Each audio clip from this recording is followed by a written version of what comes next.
Dans un monde où les masques de vertu cachent souvent des jeux d'influence, ce podcast vous offre les clés pour distinguer le vrai du faux, reprendre votre pouvoir et honorer la voix de votre intuition, plonger dans l'envers du décor des relations toxiques et apprendre à vous reconstruire une vérité à la fois.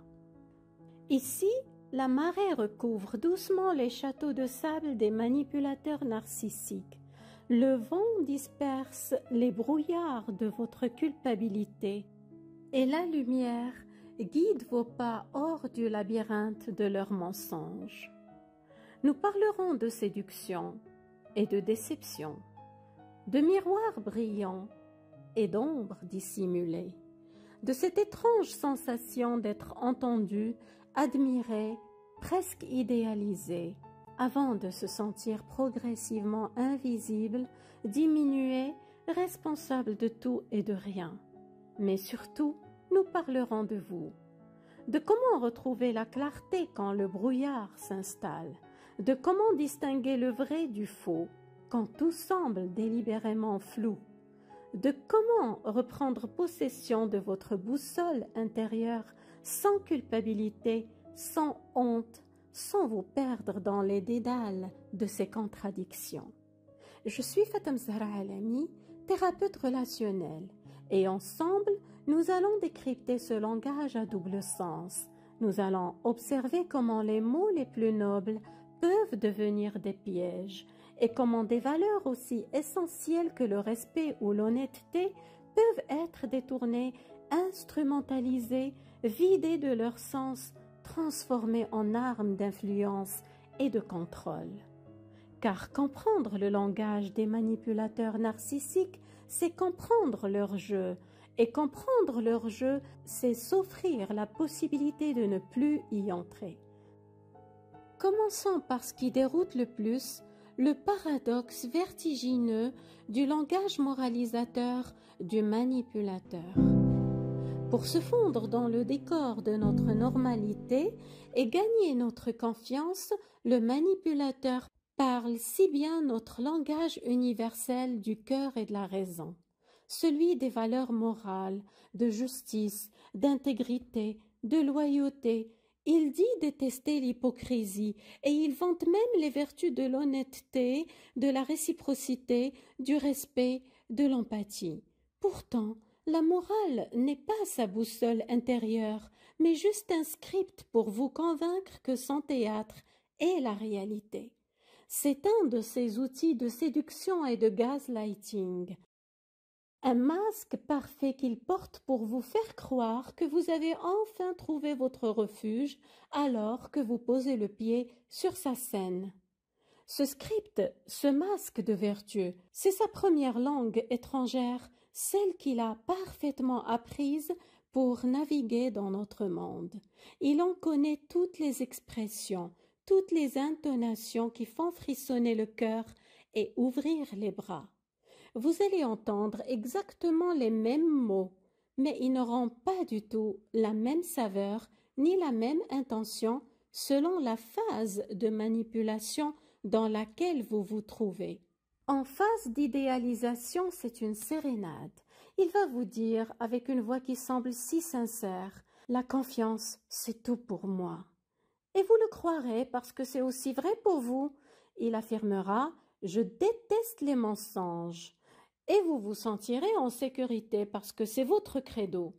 Il parlera de justice et d'équité avec une flamme qui semble si sincère. Il vous dira « La loyauté pour moi, c'est sacré. Je n'ai jamais rencontré quelqu'un d'aussi loyal que toi. Je déteste les jeux et les mensonges. Avec toi, tout est si clair, si vrai. Le respect est la base de tout. Je te respecte profondément. » On se sent vu, compris, en sécurité enfin. Et c'est là que réside tout le danger. Parce que nous parlons cette langue avec l'âme. Lui la récite comme un texte appris par cœur. Pour nous, ces mots sont des encres. Pour lui, ce ne sont que des hameçons, des outils de manipulation qui ont des fonctions bien précises. Alors, comment faire la différence? Comment distinguer l'authentique de la réplique? Le premier indice, le voici. Chez lui, la vertu est toujours ailleurs. Elle est un projecteur qu'il braque sur les autres, jamais un miroir pour se regarder. Attendez-vous à une bascule subtile, puis de plus en plus flagrante. Une fois la confiance acquise, le même langage qui servait à séduire va servir à punir. Parce qu'après la phase de séduction vient toujours inévitablement la phase de dévalorisation. La mélodie devient dissonante. Les mêmes mots se transforment en flèches empoisonnées. Le même langage moralisateur qui servait à séduire va servir à frapper. C'est là que le piège se referme. La bouche qui parlait de respect vous criera dessus sans le moindre respect. Celle qui vantait l'honnêteté vous mentira en face avec un aplomb déconcertant.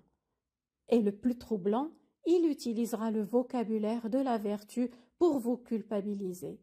Si tu étais vraiment loyal, tu ferais ceci pour moi. Une personne bien ne penserait même pas à ça, n'agirait pas comme tu le fais. Tu manques cruellement d'empathie, alors que lui-même est incapable d'en éprouver. Le vocabulaire est identique. Loyauté, mensonge, respect, mais il a été perverti. Il n'est plus utilisé pour construire, mais pour détruire. Pour vous faire douter de votre propre perception. C'est le gaslighting. La morale n'est plus un script de séduction. Elle devient une arme de domination.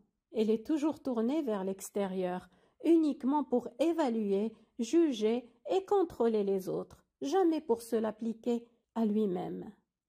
C'est un projecteur qu'il braque sur vos défauts, laissant son propre théâtre dans l'obscurité la plus totale. C'est pour lui juste une clé pour vous faire culpabiliser, pour vous faire douter de votre propre boussole. C'est une violence d'une rare perversion, car elle vous attaque précisément sur ce que vous avez de plus cher, vos valeurs. Découvrons maintenant les mécanismes derrière le masque. Son rapport aux valeurs, à la loi, aux règles, à tout cela est purement transactionnel. La règle est une chose qui s'applique aux autres, aux simples mortels, jamais à l'exception qu'il croit être, parce que lui, il se perçoit comme une exception.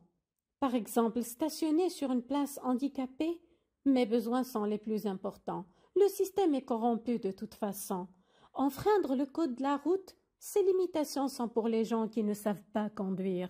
Griller un feu rouge, mentir à l'administration, tricher, ce sont pour lui des preuves de son intelligence supérieure, des actes qui lui confirment son statut hors du commun. Chaque transgression réussie n'est pas une faute à ses yeux, mais une preuve. La preuve qu'il est plus malin, plus audacieux, au-dessus des contingences qui régissent le commun des mortels. Il ne transgresse pas par rébellion, mais par droit acquis. Se soumettre à la règle commune, c'est s'abaisser au rang des gens ordinaires, et son ego, construit sur un vide qu'il faut sans cesse combler par la supériorité, ne peut l'accepter. Revenons aux valeurs. Pourquoi tout ce théâtre? La réponse est en 3 temps. Premièrement, son besoin absolu de contrôle. Ce langage est son meilleur outil. En parlant de valeurs, il gagne votre confiance, contrôle votre perception.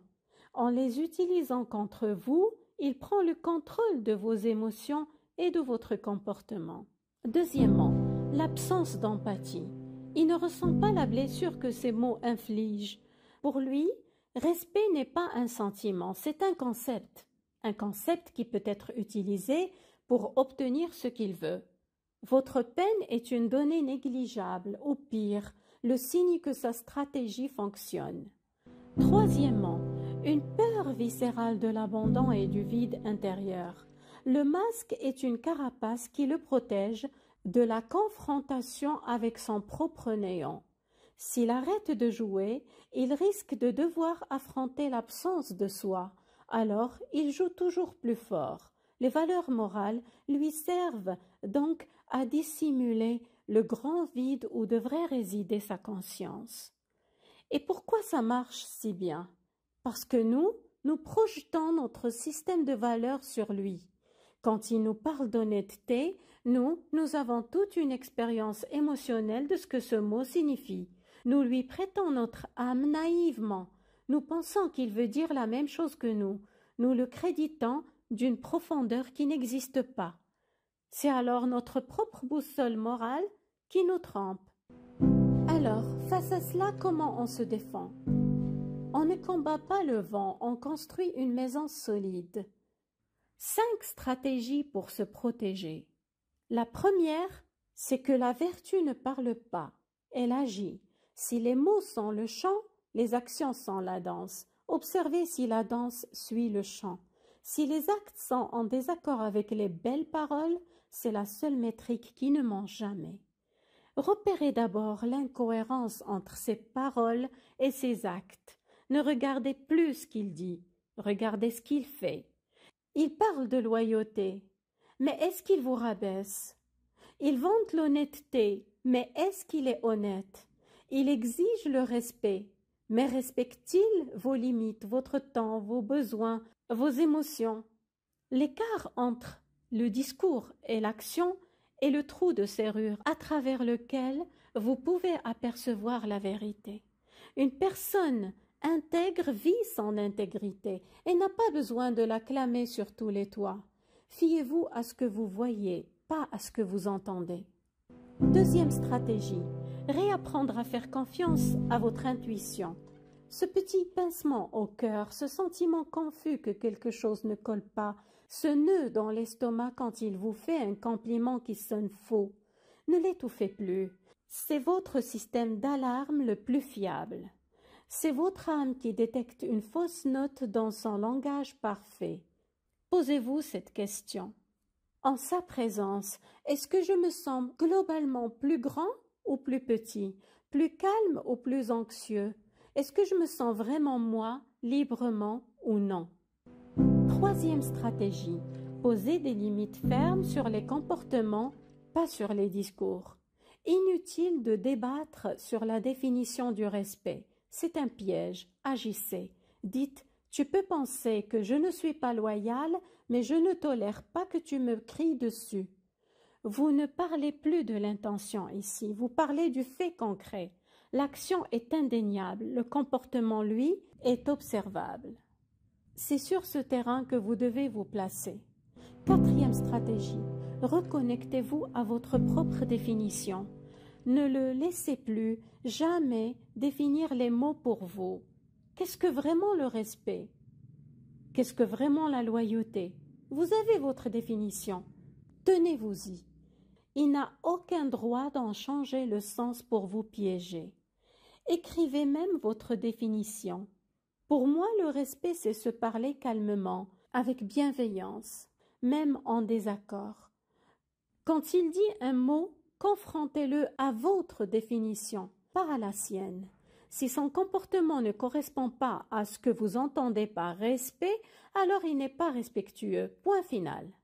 Ce n'est pas un combat, c'est un recentrage, un retour à soi. Vous ne pouvez pas le forcer à parler votre langue, mais vous pouvez refuser de vous perdre dans la sienne. Comprendre son fonctionnement, ce n'est pas le haïr, c'est se rendre libre, libre de ne plus croire au spectacle, libre de ne plus se sentir coupable de ne pas comprendre les règles changeantes de son jeu, libre de tourner les talons et de rentrer chez soi dans la chaleureuse et imparfaite réalité des relations vraies. Cinquième stratégie, comprenez que vous ne pourrez jamais le changer. Attendre des remords, c'est attendre d'une calculatrice qu'elle éprouve de l'émotion pour le résultat qu'elle affiche. Elle exécute un programme et ne vit pas une expérience. Se protéger, c'est cela. C'est cesser d'attendre une réciprocité qui ne viendra jamais. C'est poser des limites non négociables, non pas par vengeance, mais pour honorer le territoire précieux de votre vérité. Alors oui, il parlera peut-être toujours cette langue du cœur comme une mélodie familière. Mais vous saurez désormais qu'elle n'est qu'un écho sans âme. Vous saurez que votre lumière est bien plus forte que ses ombres, que votre vérité vaut mieux que tous ces masques, que votre liberté commence là où son théâtre s'arrête. Par contre, souvenez-vous, un manipulateur ne porte pas d'étiquette. Il ne se révèle souvent qu'à travers la déception. Et certains gestes micro-manipulateurs peuvent exister même en dehors de ce profil. C'est pourquoi il est essentiel de rester à l'écoute de ces signes avec tout le monde, pas seulement avec ceux dont on connaît déjà les masques. Pour un narcissique pathologique, tout n'est que faux semblant.